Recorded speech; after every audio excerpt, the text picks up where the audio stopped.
Good morning. Tuesday, March 24th, 2026. It's approximately 9 a.m. We'll call the meeting of the Door County Board of Supervisors to order. Could you stand for the Pledge of Allegiance, please? I pledge allegiance to the flag of the United States of America and to the republic for which it stands, one nation, under God, indivisible, with liberty and justice for all. Do we have a roll call, please?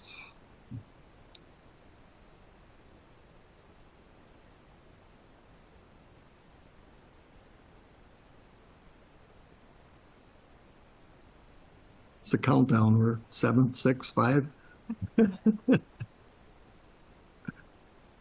4. Okay. 7. Okay. We have 17 present with 4 absent. That's including the 2 vacant positions. So the presentation of the agenda, noting that the agenda was properly posted, I believe, Matt?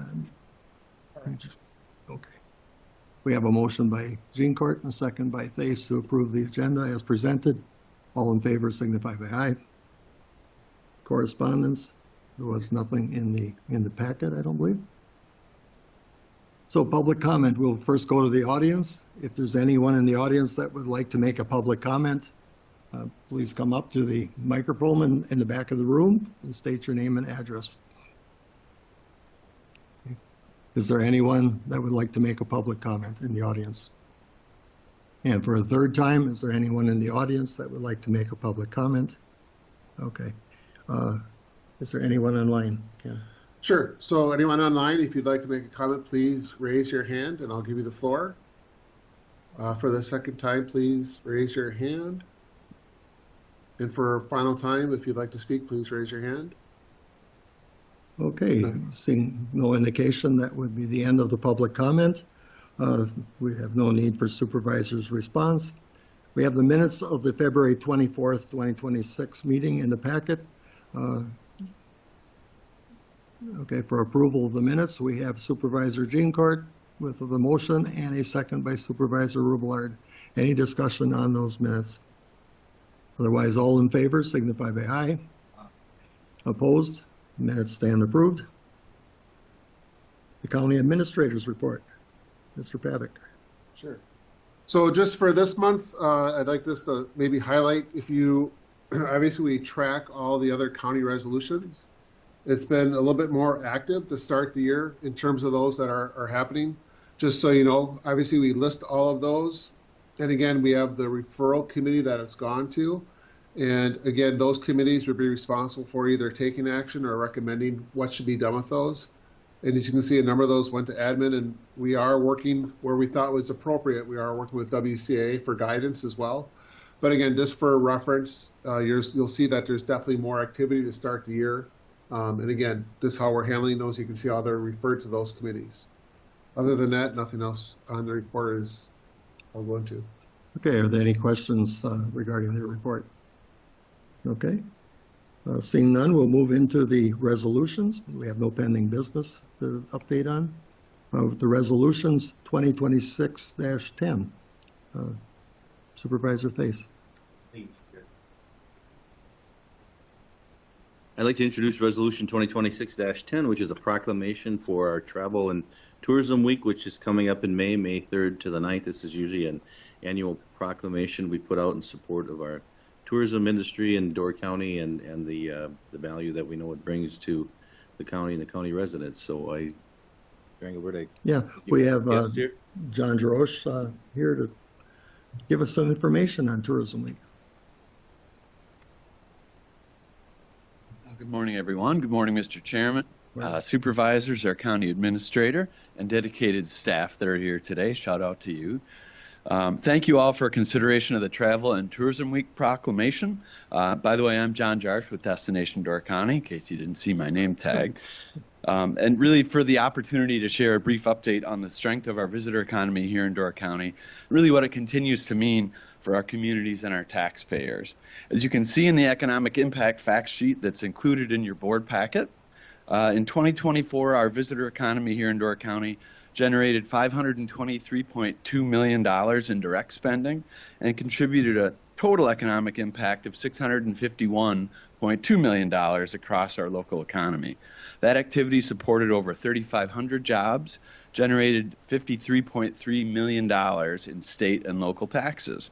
Another way to look at this is through the impact on our residents. Without the tax revenue generated by our visitor economy, each Door County household would need to contribute an additional $3,700 per year to maintain the same level of services that we rely on today. We're also seeing that strength reflected in our local sales tax revenue performance. The county's 0.5% sales tax collections reached a record $6.825 million last year, representing a 6.45% increase and marking the 15th consecutive year of year-over-year growth. That kind of sustained growth is not accidental. It reflects a healthy local economy supported by both residents and visitors. Tourism remains one of the most consistent and reliable economic engines in Door County.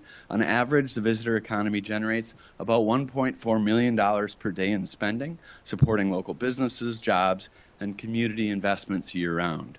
Speaking of community investments, room tax dollars generated by our visitors have allowed us to create the Destination Door County Community Investment Fund. This grant program has allowed us to invest nearly $3.5 million in 66 locally impacted projects since we created the fund in 2023. We are delighted to present another Community Investment Fund grant award to the county today. This is your 5th grant, and including today's award, we've invested $342,885 to help fund those county projects over the past 3 years. As we look ahead, the focus at Destination Door County remains on managing our visitor economy responsibly, on supporting our communities and our partners, on protecting our quality of life and environment, and ensuring tourism continues to be an asset for our Door County residents. Thank you for your continued partnership and leadership, and for your support of the tourism proclamation that is in front of you today. Okay, thank you very much. Any questions regarding the resolution? Any comments to it? Okay, thank you. Okay, we have the motion by Supervisor Thaiss, the second by Supervisor Norton to approve Resolution 2026-10. All in favor signify by aye. Opposed? That stands approved. Resolution 2026-11, there's a grant for that. Mr. Gunlickson. Chairman, I'd like to make a motion to approve resolution number 2026-11, which is approval of the Community Investment Fund grant to emergency management for safety barriers for the amount of $100,000. Okay, any discussion on that? Our Emergency Government Director, you are a person that applied for the grant. Any comment from you how it's going to be used?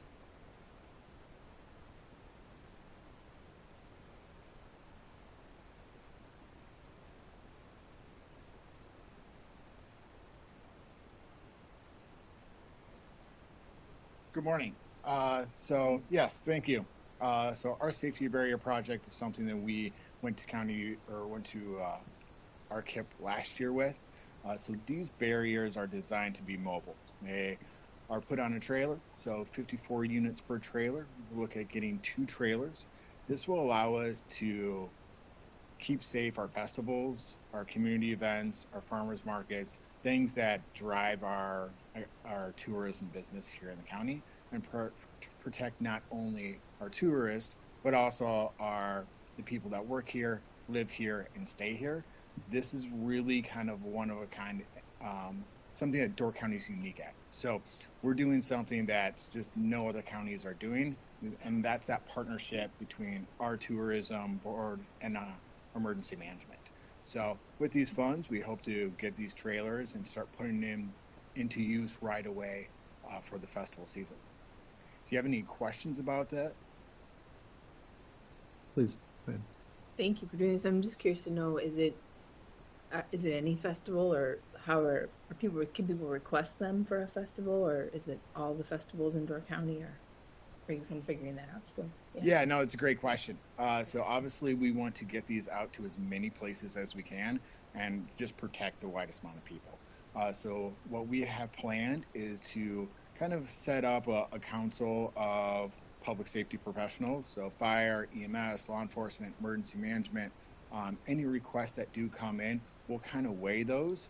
We may deploy all of our barriers to some of the bigger festivals, or we might spread those around. It's all going to be very situational dependent and how we can do the most good for the largest part of the county. Yeah. Okay. Oops, I'm sorry. But, thank you.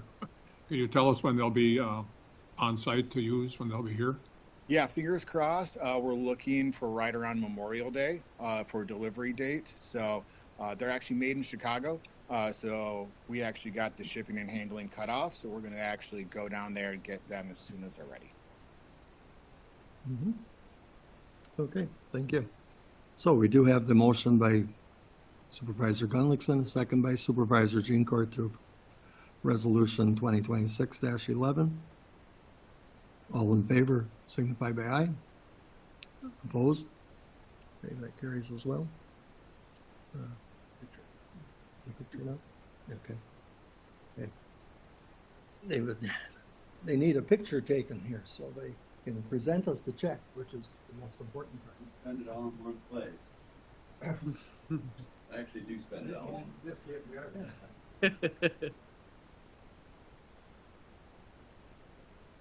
Background?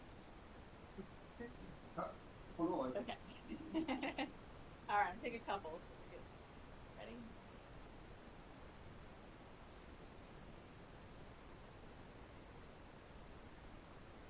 Then zoom out. Yeah. Well, I got the photographer here who's gonna do it. Here, let's do one more here. Oh, hit me this way. All right, it's gonna be this one there. Very much. Congratulations and appreciate it.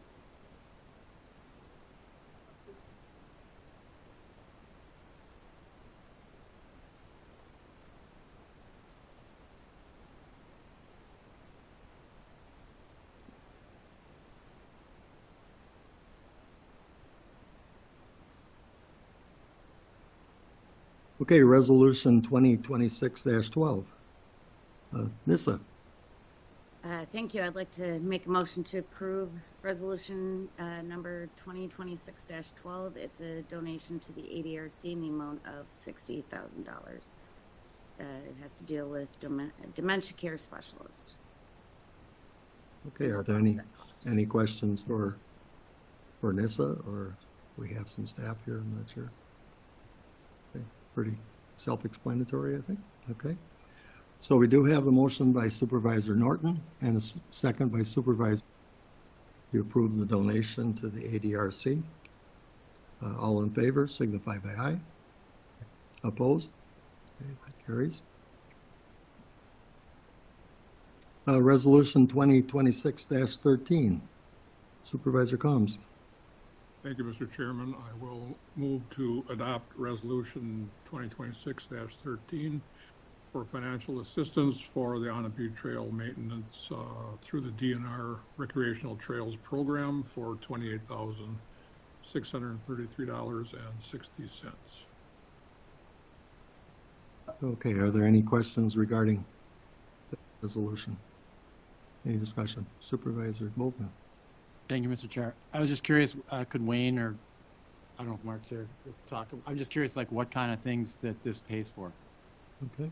Is it brushing, or is there actual infrastructure improvements? I'm just Yeah. curious. Tree planting, or? Wayne, could you answer some of those questions for us? Oh, that's okay. Fair question. So the majority of this work is culverts, culvert repairs, culvert inspections, and replacements. So I think there's 28 different culverts along the trail between Sturgeon Bay and County X, somewhere around there. So there's quite a few that we need to address, and the DNR is willing to help out with the majority of this cost. Thank you. Okay. Any other questions for Wayne? While he's up here. Okay, seeing none. We have the motion by Supervisor Combs and a second by Supervisor Morgan to approve Resolution 2026-13. All in favor, signify by aye. Opposed? Okay, that carries. Thank you. Resolution 2026-14, Supervisor Thais. Thank you. Mr. Chair, I'd like to present Resolution 2026-14 for approval. It's a grant that was received from the DNR to monitor the European frog bite. I'll point out that there are no matching costs from the county, and basically the grant would be for control, prevention, and outreach of a statewide effort to control this invasive species. So if there's any technical questions, I'm sure Greg could respond to those. Mr. Coulters, could you tell us all what the frog bite is, or frog bit?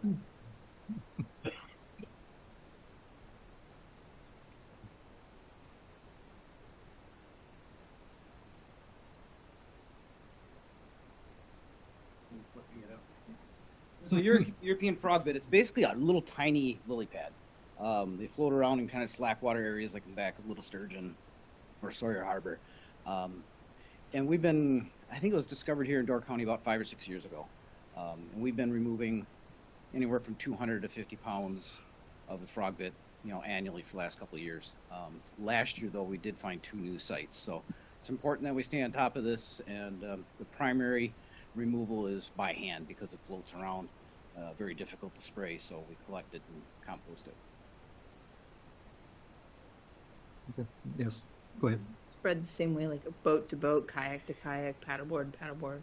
We think it floated across the bay because Oconto was one of the first counties to have it, and they think they got it in from a fishing boat that was at a previous walleye tournament in Lake Erie. But it could travel by duck, by boat, but yeah. It can float around, yeah. So it really doesn't lock itself down into the substrate. It just likes to float around in these backwater areas. So we have staff and LTEs that'll, take kayaks or waders and go back into these areas. And once we find it, we remove it all. DNR will come back up also and see how we're doing. So it's a very strong effort on the DNR's behalf to monitor this. Greg, what would be the risk to our waters that this needs to be controlled? It basically can take over ecosystems. It can literally black out the surface so that plants underneath that will not survive. But it's one of these plants that reproduces asexually and just can expand very, very rapidly. Okay, thank you. Okay, any further question?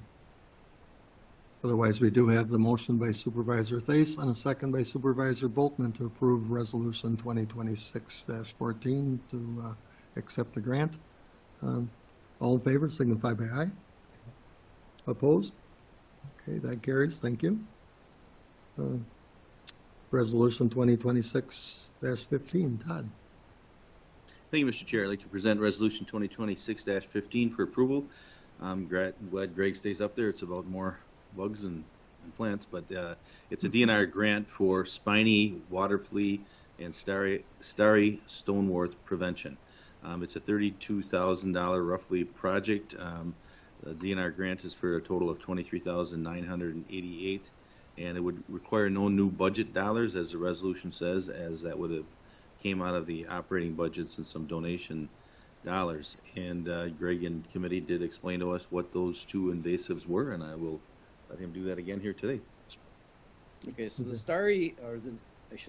spiny water flea is a zooplankton. Again, they can reproduce asexually. The populations can really expand fast. We have them in the lake and the bay already. And any of you that do any kind of trolling have collected those spiny water fleas on your downrigger lines or your fishing lines and can affect how you fish. So it plugs up the line, sort of like your cottonwood seeds do on the surface. But we do not have them in our inland lakes yet, so this is a multi-county partnership. We want to keep them out of our inland lakes.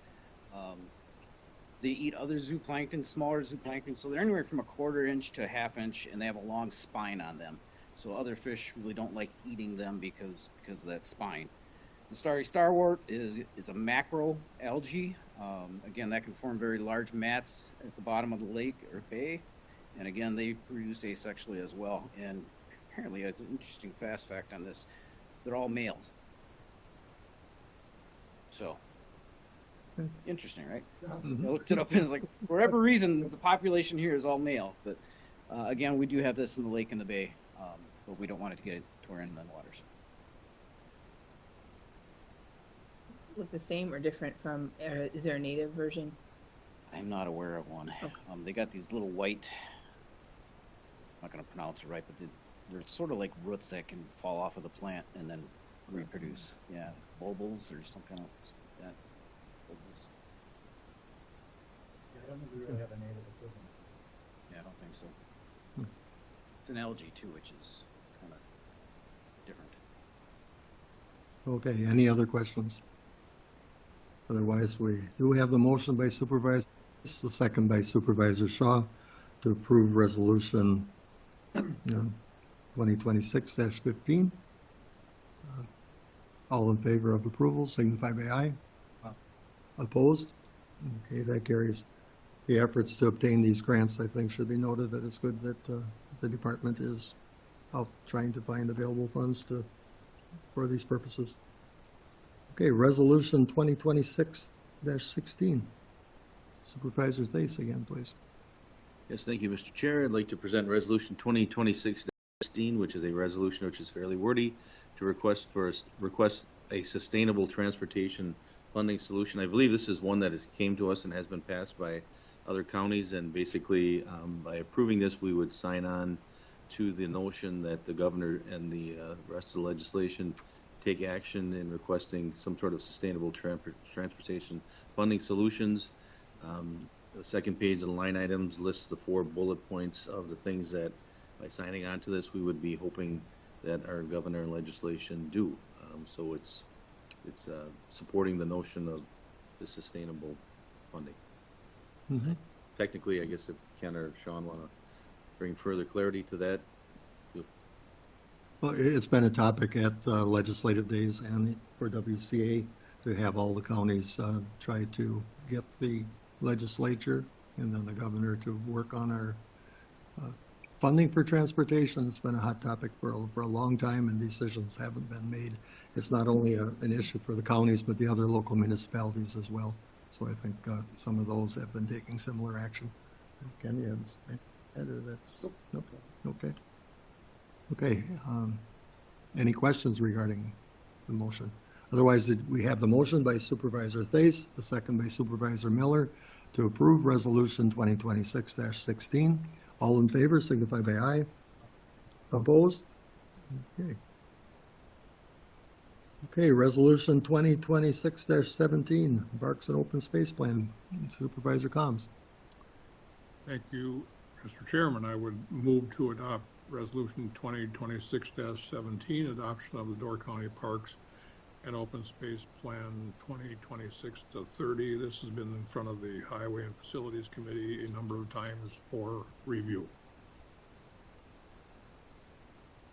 Okay, are there any questions regarding the plan? Do you need any further explanation from our Facilities and Parks Director? Or is it all? Is there anything different? Is there anything new or that's a change from the previous plan that stands out? I mean, if not, you can go by, but is there any changes that are new? Mr. Spritka, did you hear the question? Any different goals or, again?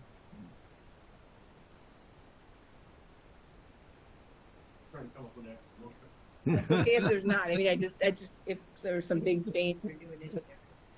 Well, yes, there are a lot of changes, but not changes in how we operate and manage our parks. The changes of the plan are really in the formatting of the plan, that we follow the state guidelines to help us achieve these grants that we keep trying to go after. So there are a number of elements within the plan now that are a little bit different and just formatted differently, so that we're following the state SCORP guidelines within our plan, so that we're doing what the state is requesting in the federal grant processes, that we get some elements in there. And some of those are, ADA things, how we look at doing surveys with our public, the elements that we put in there that were really an environmental piece, right? Not necessarily as strong on rec. And so those matter in some of our scoring and identifiers. And then our 5-year hopes and dreams of things we want to accomplish. So if they're in the plan, it's easier to write the grants because they're already in a plan that's been vetted through a government organization such as this. And we've had help from quite a few board members here in identifying what we want to have for those elements. It doesn't mean we can still change them. We can adjust and make adjustments over the next 5 years. It's just the guideline. Does that help? Yeah, okay. Okay. Yeah. But no, essentially we're the same mission statements. We're the same, everything that we've been doing for the last 60 years are essentially all in line. So yeah, no dramatic left turns. That helps. I think if we look at some of the comments that the public made, I believe they're coming from the public, the idea of managing and conserving some of our natural habitats is kind of a common theme to some of it. Sometimes there's comments to, say, ATV use on the Anapee Trail, and I don't think that's a permitted use on that trail. That's correct, Mr. At Chair. the time, so it's something that we probably couldn't implement if without some major changes to legislation or permitted uses through the DNR. Correct. Yeah, there are quite a few grant encumbrances for that specific situation that we would not be allowed to have motorized vehicles other than the snowmobile programs because that's for the federally winter. recognized. Yep. Okay, any other comments? I'm sorry. Mr. Zettel. Thank you, Mr. Chair. Just Wayne, just a couple of comments. One is on page 32 relative to the work that's been done on the various parks. I didn't see Cave Point County Park, and didn't the county invest in a better ADA access to that to one of the viewing areas? Wouldn't that be something included as far as some of the improvements that you've made? We might have to go and look at that specific park. It might not have been this. Not everything made this list. Okay. To be honest, right? And that was actually a fairly inexpensive project, believe it or not, and it was only a couple of $1,000s. So very important, yeah, right? And we're part of the Wheel of the World and mapping accessible parks and things like that through Destination Door County. Yeah, could it?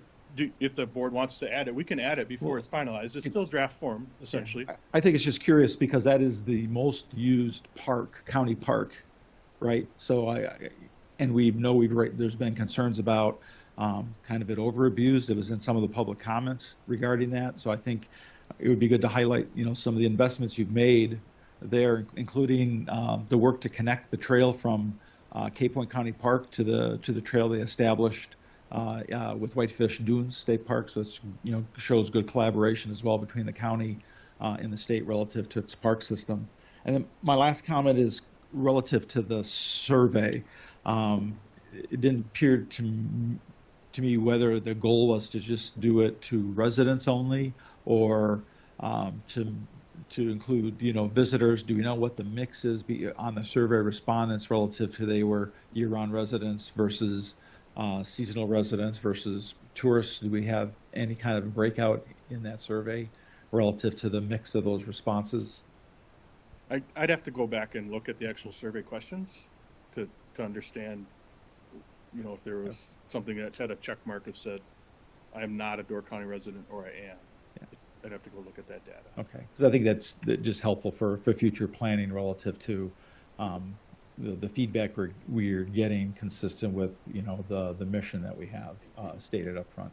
But otherwise, a very good plan. Thank you, sir. Okay, Supervisor Boltman.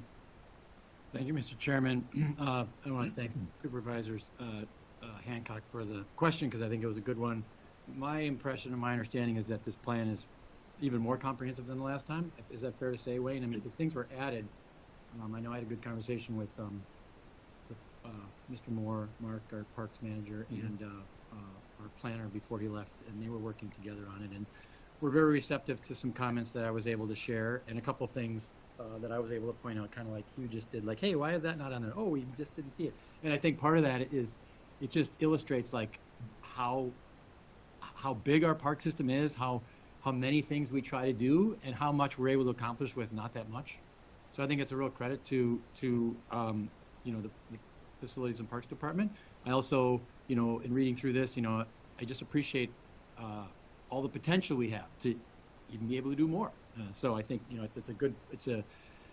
I hope people read through this because it really shows a lot and also, like I said, points to a lot of possibilities for future improvements and future experiences for residents and tourists alike. Thank you. Mhm. Okay, thank you. Mr. No, Chair, go would ahead. you like that added? I don't know if that's a question for you or the Cape Point 88 Trail. Do we want that added before the I final version? think it could be, I could think it could be added. I have the note. Yeah, okay. Make sure that's the flavor. Yeah. Okay. Yeah, I think the citizens in our county and the non-residents as well, I think they're well aware that Door County has more state parks than any other county in the state. It's 5 state parks that we have, I think. And the 21 county parks. Tried finding out how that compares with some other counties.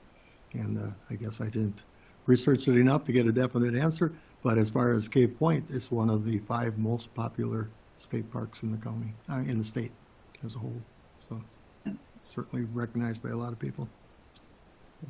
Okay, we have the motion by Supervisor Combs and a second by Supervisor Thais to approve the Parks and Open Space Plan in Resolution 2026-17. All in favor signify by aye. Aye. Opposed? Okay, that carries as well. Thanks, Wayne. Okay, Resolution 2026-18. Supervisor Miller. I'd like to make a motion to approve resolution number 2026-18, which is for the transfer of funds for residential options for sexual violent persons on supervised release. In addition, I would like to include within this motion, if you look on page 79, line 38, and page 80, line 6, I'd like to add after the 162,000 to, for clarity, add the words "with the funds." So basically, I don't know if you read it, but anyway, so part of the motion would be adding that language. This is, as you saw within the resolution, there was only one bid because of the complexity of converting this to what is needed for the special needs people that will be living here. And I believe there's will be on one of the 2 remaining pads we have. And you can see where the funds are coming from. Okay, I'd refer to Sean for that change in the wording. We do not have to amend to do that, do we? Or- We do not need to amend. This is the original motion to the county board. So as amended, that's the main motion presented and it would be on the floor if it receives a second. Okay. Okay. We do have a motion by Supervisor Miller and a second by Supervisor Fisher.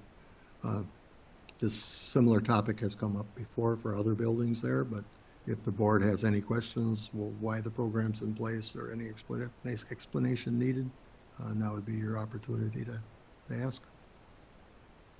Okay, seeing no indication. Again, we do have a motion. Oops, is there someone there? Yeah. Okay, and for that, we have to go to the voter board on this resolution. It requires a 2/3 vote.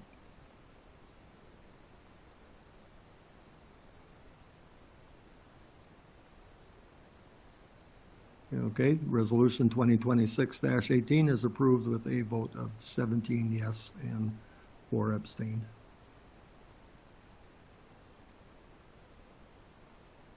Resolution 2026-19. Again, Supervisor Thais. Thank you, Mr. Chair. I'd like to introduce Resolution 2026-19, which is adoption of an employee emergency action plan. You see the action plan is included here.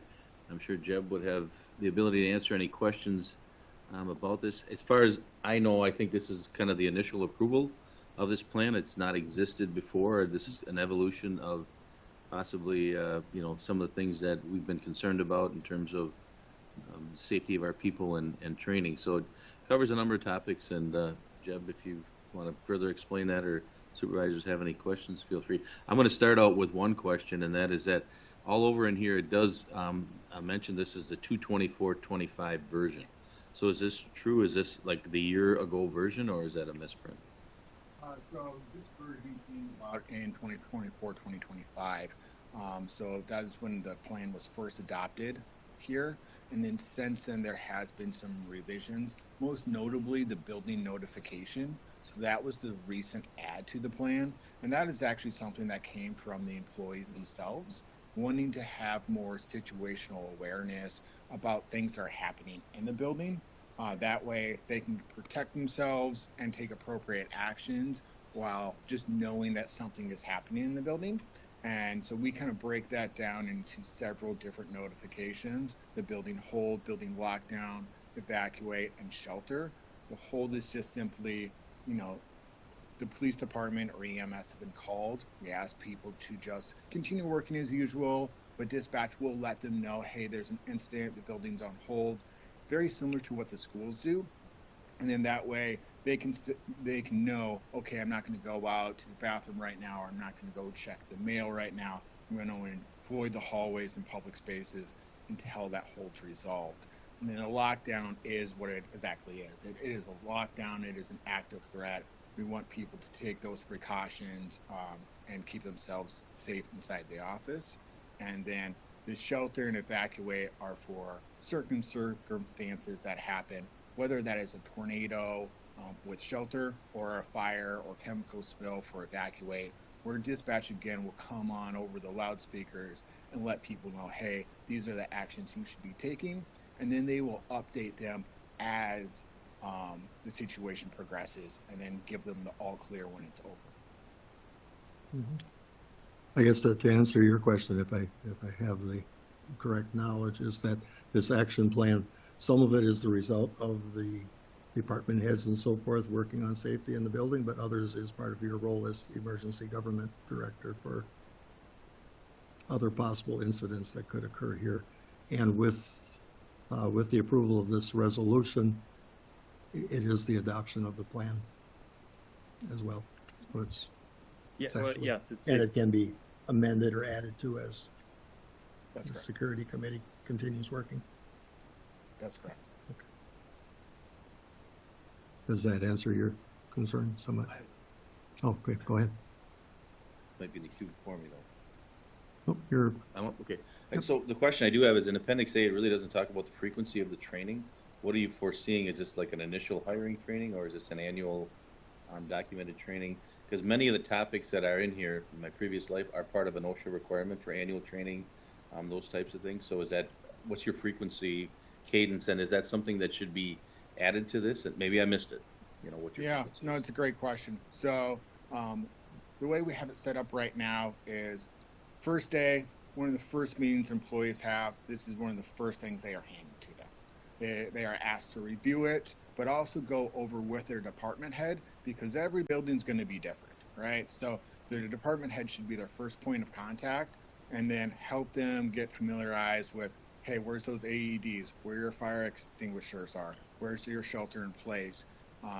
So that where's the rally points, right? So that they can start getting familiarized with it in their own departments and how that looks like. But then once a month, I will be sending out a certain topic, so we have it divided up into 12 different months. So it gives them bite-sized pieces to say, okay, this month we're going to review, fire or medical or whatever it may be. And that will give them the chance to really kind of look at that certain instance, go over with any questions that they may have with their supervisor or myself, and then that they can get familiarized with that. So we break it out into little bite-sized chunks, and then throughout the year we do have hands-on training. So we do run AED training, Narcan training, fire extinguisher training, active shooter training. Those are more in-person trainings to kind of give a more in-depth training to the employee. So it's initial, but it's also ongoing as well. Right. So I think what's important, and I encourage you to take a look at and solidify, is the documentation that training was received. Mm-hmm. Return documentation, because that can get you in trouble if you don't have that. In other words, if I send you an email and say, hey, here's fire training, it's never acknowledged and that person isn't documented of having had that training, that can get you in trouble. So there's a tree, or there's a chain of custody, for lack of a better word, as to the annual training and has it happened, because if you have an incident, that's one of the first places they're going to go look. So it doesn't appear to me as though this has a very robust tracking, and maybe I'm wrong, or a robust sign-off to make sure that it's happening annually. If it's not, I would encourage you to create one. No, that's a great point. We do have people sign up for any of our in-person trainings through a Google Doc, so we do keep track of that. And then any additional trainings, we do have them sign in as well. So those are forms we do track trainings as individuals come through. Yeah. But some of, again, maybe I'm making my point not strong enough. Some of this is required training, and for the required training, you must know that you gave the training and it was received. So if that's not being done, I would encourage you to look at that. Yeah, The required absolutely. I think that's some of the role of emergency government. And prior to Jeb taking this position, it had one time been shared with emergency services, and then it was the individual responsible for dispatch was also handling emergency government. And I think we're finally hopefully getting on top of all the programs and participation that the county needs to be doing. Okay. Okay. Supervisor Norton? Thank you. Just want to make a comment. I used the QR code to sign up for Door County Ready. It was really easy to sign up, and I appreciate the fact that you have a choice to opt out of voice messages or text messages because, I mean, like stereotypical millennial, I don't want to sit on the phone much. But if I get a text, I'm more apt to look at it. So I appreciate the fact that the option is there to do either one. Like, you know, for instance, my mom, she can text, but she's more apt to listen to, you know, a voice message being older. So I just want to say it's really easy if anybody has not signed up for it yet. Thank you. That's great to hear. And that is something we do, again, at orientation for all new employees as well, is we give them the option to download this because it is our way of notifying any of the employees of an emergency event. And I would say of the time doing this, we've had no one opt out, which is a really great sign. So people really like to see that it's there and knowing that, hey, if there's an emergency situation, we are going to tell you, you know, avoid this area or take this action. Right. And I use my personal email. So if anybody does it, eventually you won't be on county board. So I don't know if you want to hook up to your county email, because eventually someday I won't be on county board and whoever has it after me doesn't need the notifications I signed up for it because of curiosity. Yeah, no, people can go in and change those as things change. You know, we encourage employees to download the Smart 911 app as well, because that gives you real notifications on where you're at. So for instance, I live up in Gills Rock. The weather can be very different up there than it is down here. And also for our employees that live in Kewaunee County uses the same system as well. So notifications, no matter whether you're in Kewaunee or Door, it's used both ways. Cool. Thanks. Okay, seeing no other questions regarding the resolution, we have the motion by Supervisor Thase and a second by Supervisor Boltman to adopt Resolution 2026-19, the Employee Emergency Action Plan. All in favor signify by aye. Opposed? Okay, that carries as well. Resolution 2026-20, the salaries, Supervisor Thase. Thank you, Mr. Chair. I'd like to present Resolution 2026-20, which is the salaries for the sheriff and the clerk of courts for the next 4 years. So just a little background, that is the sole responsibility of the county board to set these salaries prior to the election, which we are complying with by approving this in our March meeting here. You'll see the rates that are depicted in the resolution. That was a fairly lengthy and long discussion in our admin meeting, so I think we vetted the position we're in here fairly well. You'll see that in both positions there's a more hefty boost in their first years, an 8.5% increase for the sheriff in the 2026 year, followed by 3 years of 2.5%, and then for the clerk of courts, I should say, it's a 10.7% increase on the 2026 salary, and then that transitions into 2%, 1%, 1% as the elected term concludes. So we go ahead and present this for your consideration, and any questions? Yeah. It is the responsibility of this board to determine those salaries. Our administrator's been involved. They gather a lot of the information from the surrounding counties. And Ken, would you want to explain some of that process? Sure. Just so there's just some knowledge of how that's put together. in each case, I guess we have, like, I would consider 3 data checkpoints that we try to use to make sure that we're establishing salaries that are, I guess, appropriate for what we consider in our county. So for each of the positions, we look at comparable counties. We have a list of about 15 counties that we use as comparables, and we track the wages with those 15 counties and see how we compare, and in essence, see where those wages are being established. For the sheriff, then, we also rely on this a gut check of where the chief deputy wage is and make sure that we're at least trying to account for that change in wage schedule and also compression. And then likewise for the sheriff, we also rely on a comp structure. So where the wage was placed, how does that wage, I guess, move within the comp structure itself?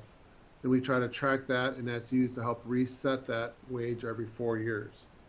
Likewise, then, for the clerk of court, we do the same thing in terms of the comparable counties. Then we also rely on the comp structure again. How is it kind of tracking with the comp structure in that sense? And then we also, in this case, check it with our other elected officials, in this case, primarily the county clerk and the register of deeds. Historically, those wages have been somewhat in alignment in terms of what they receive in terms of wages. So when we have all that, we go through all that. We do sit down with both the elected positions and also try to gather their input. Obviously, they're elected, so we're not sure if they're going to be there the next term or if someone else is coming in. So we try to at least listen to all their input. And then what we usually do is we try to establish that wage, the initial wage, and then we try to work on what's the most appropriate way to, I guess, move them through for the next 4 years. And again, that's before you. But I can say there's, I guess, a lot of logic to what we're doing and data behind what we're presenting to you. And this is why it's before you today. Okay, are there any questions, any discussion? I hope that explains the process a little bit. When he's talking about comps, it's the other directors within our general employees that we're kind of comparing some of those offices to. But it's a different scenario being elected, especially for 4 years. So, any questions, concerns? Okay, seeing no indication, we do have the motion by Supervisor Thais and a second by Supervisor Rubelard.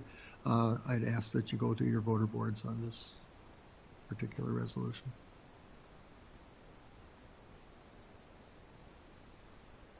Okay, and that passes with a vote of 17 yes and 4 abstentions. Okay, thank you for that one. There. Resolution 2026-21. Again, Supervisor Thais. Thank you, Mr. Chair. Resolution 2026-2021 is presented for your approval, and basically it's formalizing and documenting our actions taken by Chairman David Engelbert here to declare a disaster for the snow event. By doing that, that allows the county to potentially get some reimbursement for costs that were involved in the event, and that's the extent of details I know about it. So, okay. Just one point of clarification: we did hand out an updated resolution. So in the wording, and if you see the attachment, I actually signed the letter. So we just want to make sure that it's appropriate. That I actually, when we do an emergency, it's either myself or the chair that can establish that. Again, I was in discussion with both David and Todd throughout the whole process. But again, just technically, I did sign off on establishing the emergency. So the resolution is corrected to say on like line 17, that was the county administrator, and also on line 29. So those 2 corrections were done. But again, just for the context, obviously we did declare an emergency. If there's any questions, Jeb is here, but again, it helps us to actually start, in essence, we're tracking all those costs. Should we have needed additional emergency resources, that also triggers Jeb to be able to reach out to his network and also try to seek that assistance. So we try to get that established in that sense. The one thing I will say is that we will probably have to do an update to the finance committee, because we are, in essence, still cleaning up. If you were following some of the announcements, we finally got through the entire county on Friday, at least with a single pass. We've had, if you can imagine, during that week, we had some individuals with over 90 hours just within that week alone, just in terms of the time that they put in. So, and in fact, this week, they're still out now actually pushing back a lot of those areas to get the roads wider.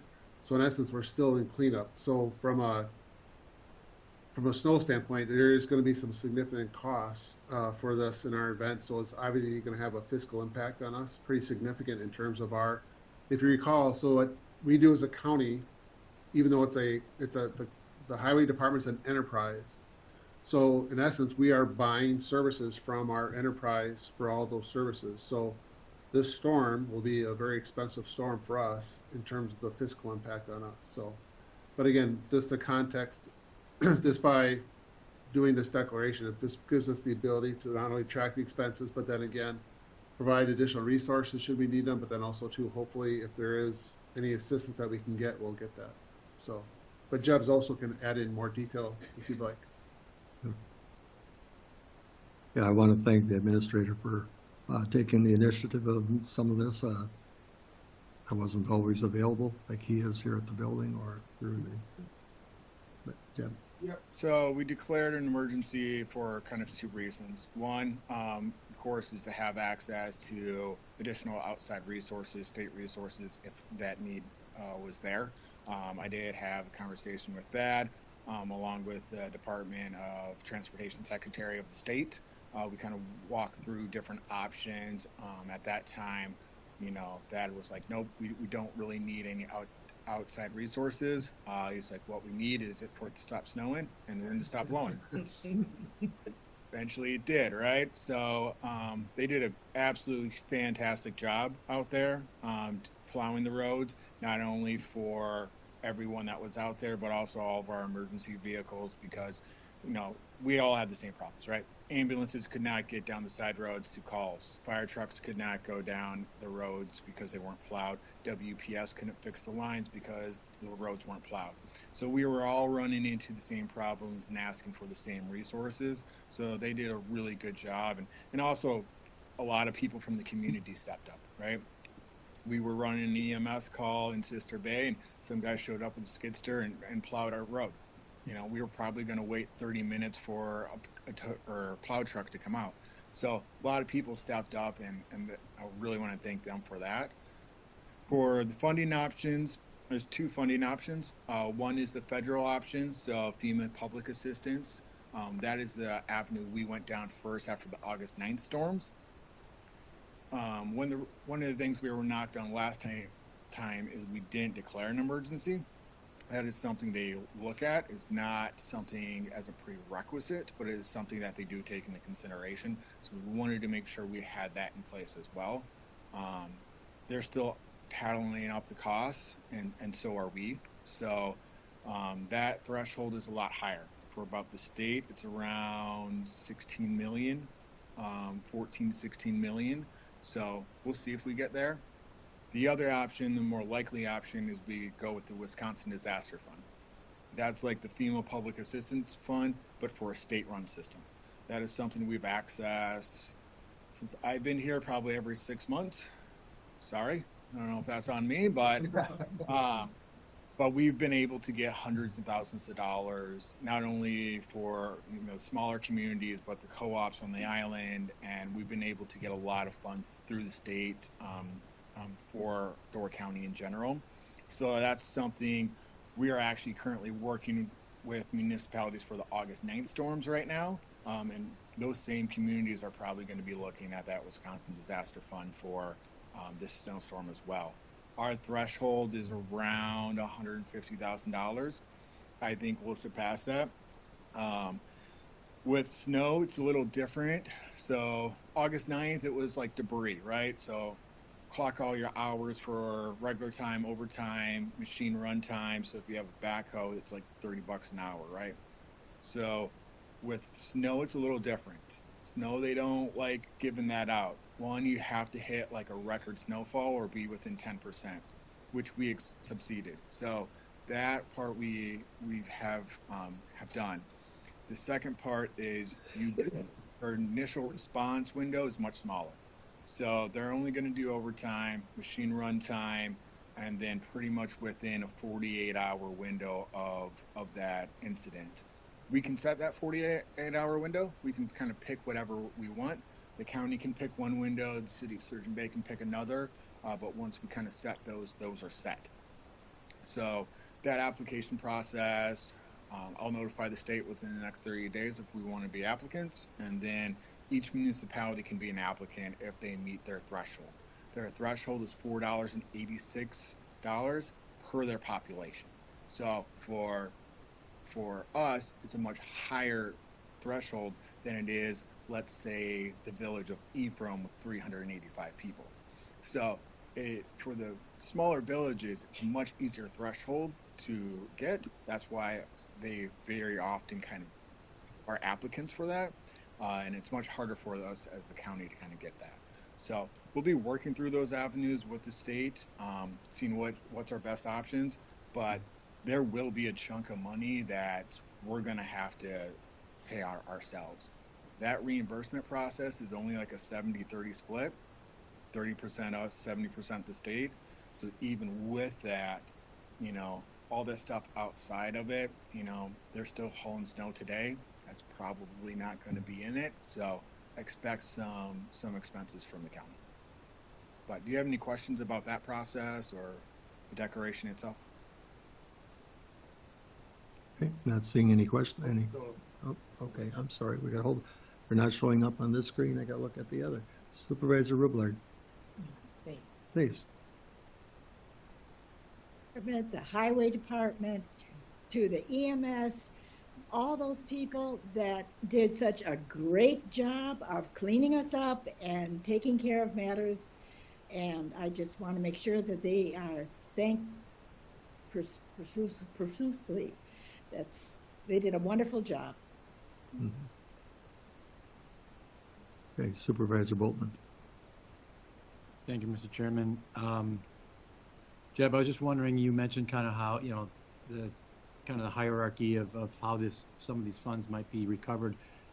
Do you, will you be reaching out to the different townships and villages to see like what their expenses were, or is that kind of on them to get a hold of you, or how does that work? Is, you know, as far as that goes? Yeah, that process has already started. I have asked clerks, town chairmen to just kind of keep tracking expenses. It would be really easy for the people who use the highway department already as plowing, just because the highway department does an incredibly good job at tracking their expenses. We kind of talked about that earlier, how they kind of bill for those services. Well, they track every person, every machine, every mile an hour, which is great for on our side of it, because, you know, emergency services, we're really good at going out there and rescuing people and fixing the problem. We're not the best at tracking all of our hours and documenting all of our needs, you know, and that's something I've been working with the communities, you know, throughout these processes to get better at and start thinking about ahead of time.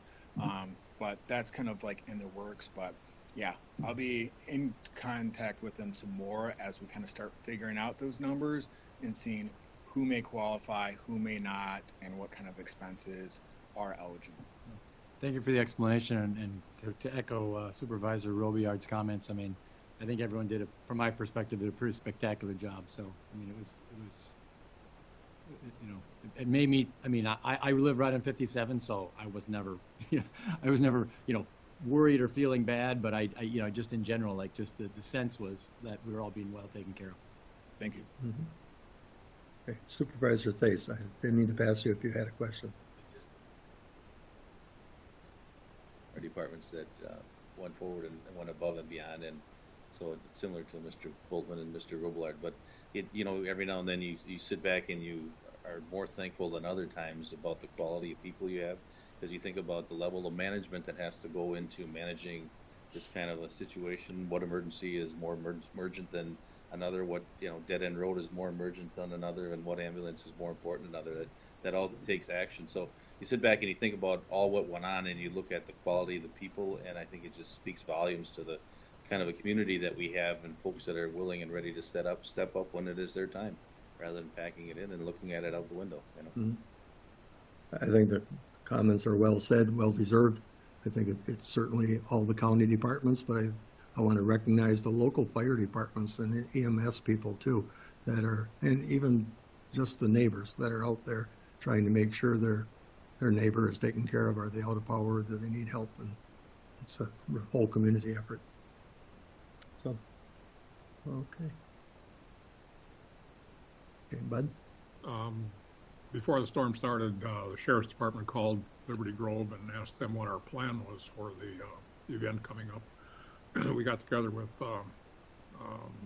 Supervisor or Commissioner Ash and coordinated with them what they were going to do, what we were going to do, and things worked out well, as I understand it, during this and after the storm. So it was a good example of the town working together with the county in that situation. Thank you very much. Okay, any other comments? Otherwise, we will vote on the resolution, 2026-21. Motion by Supervisor Thais, a second by Supervisor Jeankart. All in favor of approval signify by aye. Okay, thank you, that passes. Okay, the final resolution, Supervisor Miller, Resolution 2026-22. Thank you, Mr. Chair. I would like to make a motion to approve resolution number 2026-22, which is implementation of federal no tax and overtime transfer of non-budgeted funds in an amount not to exceed $25,000. These were unbudgeted, obviously, because this was something in the new bill that recently passed that we couldn't budget for. But basically, and Steve Whipperford can add to this, but it's a package that needs to be added to our existing, I'll call it payroll system, to track the overtime hours so that they're not taxed. Okay, I think you've done a good explanation, but if there's any further clarification, Steve is ready to give us any final information on it. Okay. Seeing none, we do have the motion by Supervisor Miller, second by Supervisor Fisher, to approve the resolution 2026-22 regarding the no tax on overtime. All in favor? Oops, we need a voter board vote on this one. Yes, thank you. It's non-budgeted funds, so we need to go this process. Okay, so this passes on a motion of 17 yes and 4 abstentions. Okay, thank you. We have no ordinances on today's agenda. Special reports. I've noticed Representative Kitchens has walked into the room. I don't know if you care to make any comments. I'd welcome you to. I'm sure they're going to be nonpartisan comments, right? But at least tell us the updates from Madison. Sure. 9 o'clock. Yeah, I had the time wrong. I thought it started at 10. Last month. Oh, okay. Well, I'm sorry. I missed all of that. I really thought I would just come. We're mostly done in session right now. There's a chance we will come back. We're trying to work out a deal with the governor and with the Senate to work on property taxes, as well as some school funding issues and potentially the Knowles Nelson program. So that's going on. If that takes place, we'll be coming back for that. But otherwise, we're kind of done for this session, which is why I can be here today, because I'm in the county more often. You already passed the resolution I see on the transportation. Obviously, you did everything. But I was going to mention that that's been an issue since I first got elected, that we know that, we have a set tax on gas and that cars get better mileage now than they used to. And people are driving less, I think. But nonetheless, it hasn't kept up with inflation. So that does continually go down. So there's been talk about that forever. In Governor Evers' first budget, we put in a proposal to put some money aside to do a study to come up with a more sustainable funding source, and he vetoed that out. At the time, he just wanted to raise the gas tax. So we have really not addressed it. So I do agree with the resolution as far as we need to have a more sustainable source. Now, we have put a lot of money into transportation in these last 2 budgets. We had a big surplus of one-time money from the pandemic, and we wanted to spend that on things that were one-time, so we put a lot of that into transportation. So I do think our last couple budgets we've done pretty well with it. And we also we tied the shared revenue that comes to you guys through on the sales tax, so that will go up with inflation, which should help in the future too. But I certainly agree that we needed more sustainable funding source for transportation, and we will have a new governor this time, so hopefully we can reopen negotiations and come up with something better than what we're doing right now. I guess with that, is there anything you guys had questions for me about, or? Yes, I'd have one question for you, Joel. There was some legislation passed regarding the PFAS, and that's been a topic for our administrative committee, and we will probably take some action going forward, but could you tell us what that legislation did? Yeah, we've been working on this for a couple of years because we set the money aside in the previous budget, but there was disagreement over especially over landowners. That there were farmers that spread human waste, not knowing that they were causing a problem. We wanted to just guarantee that people that unintentionally might have spread PFAS were not held liable. So we had a lot of negotiations. So that was the big thing we needed to iron out. But really the money going forward, and a lot of it will go to well testing so that we can get a better handle on where we are, as well as money to put aside for, I think the well compensation program will be expanded so that people that do have contaminated wells will be able to have access to that, as well as municipalities where there's PFAS present to be able to remove that. And in addition, just supplying water to people that are in contaminated areas. Mm-hmm. So, yeah.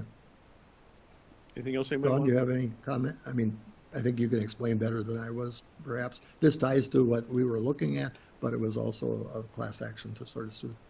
Correct. There is also a multi-district litigation in the works. It hasn't been filed yet that counties are considering individually joining and going after the major manufacturers of these PFAS for reimbursement for any cleanup we would have to be due or damages to the county. Very, very similar to the opiate litigation, but that's separate from what the state legislature and the governor are doing with PFAS legislation. I think the legislation is still significant to our county people.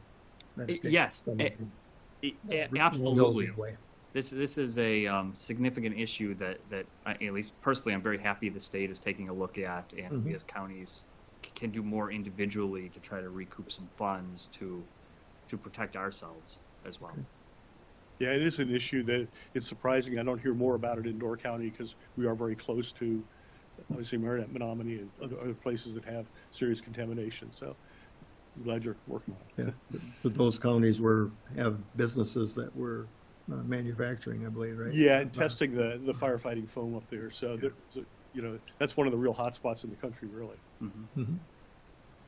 Okay, any question, Supervisor Zettel?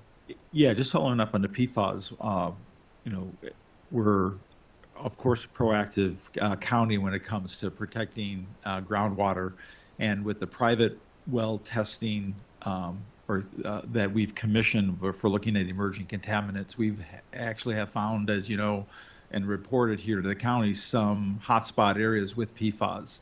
And I think relative to this new legislation that is passed, are there any funds that are available to help us, especially through municipal systems, for storage of contaminated PFAS material, so that we can make sure that we don't spread it on fields, and we find a way that we can pay for, if you will, having it stored until such time a proper disposal technology or method can be available? Because I know we have that still with our municipal systems. They got to put the stuff somewhere, and the question is there funds available to help us do that? Yeah, I'm not sure what the restrictions will be. There is money there for municipal systems. If you would like to talk to my office, those guys, they'll talk to the proper people and find that out for you for sure. Great, thank you. Yeah. Okay, Supervisor Boltman. Thank you, Mr. Chair. Thank you for being here, Representative Pipkins. I was just wondering if you could make a comment. One of the things we reviewed early in the meeting, and I happen to be on the admin committee, so we see these resolutions trickle in from around the state that in different, in varying forms request, the state legislature and the governor to act on legislation for greater local control for energy generating facilities. So I just, it's a general question, if you have a sense on that. Obviously, it's not something that's gonna be taken up this time, but I don't know if you had any sense of like how the legislature looks at potentially, granting or helping give, greater local control. And then my little kind of extra question is, I see a lot of them come through, and they always seem to be targeting renewable energy, but to me, it's like, don't we want local control for all energy systems? I mean, if they want to put a nuclear power reactor in my town, I'd like to know about that too, So I guess I just look at, whatever it is, whatever the energy, I think it makes sense, whatever the energy generation system is on a large scale, I would hope that we could maybe see some local control for that. But I just wonder if you had any comment about that, or Yeah, I don't. that went this year, or if it even got any traction at all, or. Yeah, I'm not familiar with that resolution, to be honest, but I think, obviously, I agree that, local governments should have control over, what's going on there, so, but I'll have to look at that. I'm not sure if that's going anywhere or not. I know it's kind of a new thing percolating up. Thank you. Yeah, so, thanks. Okay, thank you, Joel, for Okay. taking time to attend. And Joel, I think it's your last meeting. Thanks for your years of service. Okay, thanks. Thank you. Okay. And Morgan as well. I think this will be your last. Okay. Okay, have no new business? Oral committee reports? Any oral committee reports? Okay. The review of committee minutes? Okay, no indication of any review. Review of vouchers, claims, and bills. Any questions on the vouchers, claims, and bills?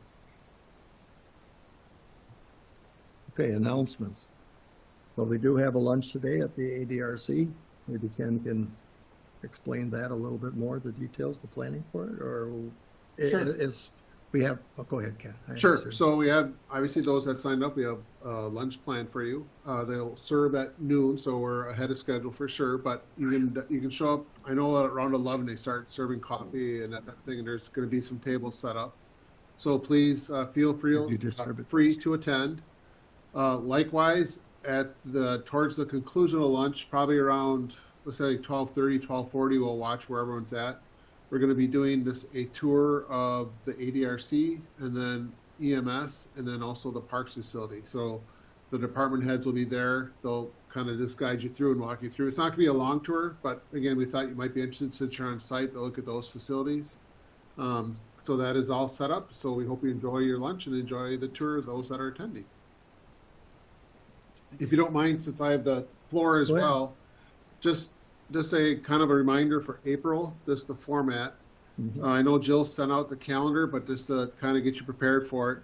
So on the 21st, that'll be our organizational meeting. So we'll go through the rules, we'll do our committee assignments, and we'll do some orientation. So that's just kind of a getting everything organized day. And then what we'll do on the 28th is we'll have what I would consider our regular business meeting with all the other business resolutions and so forth. So if you could plan accordingly, obviously we'll get all that information out, but just again, please mark both of those dates on your calendar as Jill has sent out. We appreciate it. But again, so organizational annual meeting for the 21st and then our regular business meeting on the 28th. So maybe it's worth knowing that all standing committee meetings do take place in April. Highway. Oh, yep, we do all the committee appointments. The typical, whatever, Tuesday or Wednesday. But some of the committees have their regular meetings. Correct. Prior to the meeting. Yep. Everybody, if you're on the board, you go to those. Yeah. Yeah. So everyone that's serving, or or whether you're an election or stepping down, you're a county board supervisor until the midnight before the election. Oops, sorry. So you're still serving. So your committee functions you're still attending the meetings and everything related to that until the new county board is sworn in the morning. So. Okay. And. Is that until the election? No, until not election until they're sworn in. Sorry. Yep. Yeah. So it's after the election, yeah. but until the 21st. Correct. All serving until the 21st, regardless of what happens on the election day. Correct. Okay. That's right.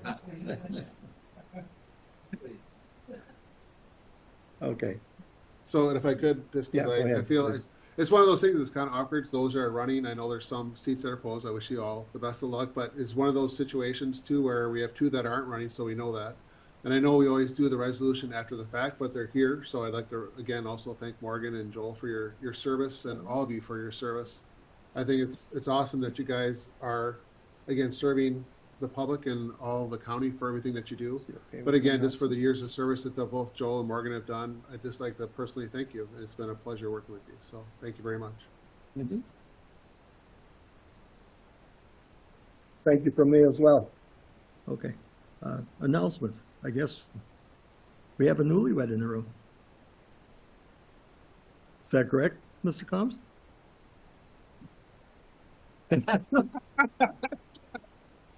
I was thinking what to say in case you said something. I think we thought it over and thought an engagement period of 38 years was long enough. Okay. We didn't want to rush into anything, but yesterday at 3 o'clock it happened, and it's real easy to remember the date because it's 23rd of year 26. So we can add 3 and 23 is 26. So I might be able to remember that next year. Oh no. Okay. Yeah. That's very confidential. Thank you. Okay. We're going to adjourn and then I'll make a comment about what was just passed out. So, but it's not part of our business for today. Okay, so we have a motion to adjourn, please. A motion by Gullickson, a second by Shaw. All in favor of adjourning signify by aye. Aye. Opposed? Okay, we stand adjourned.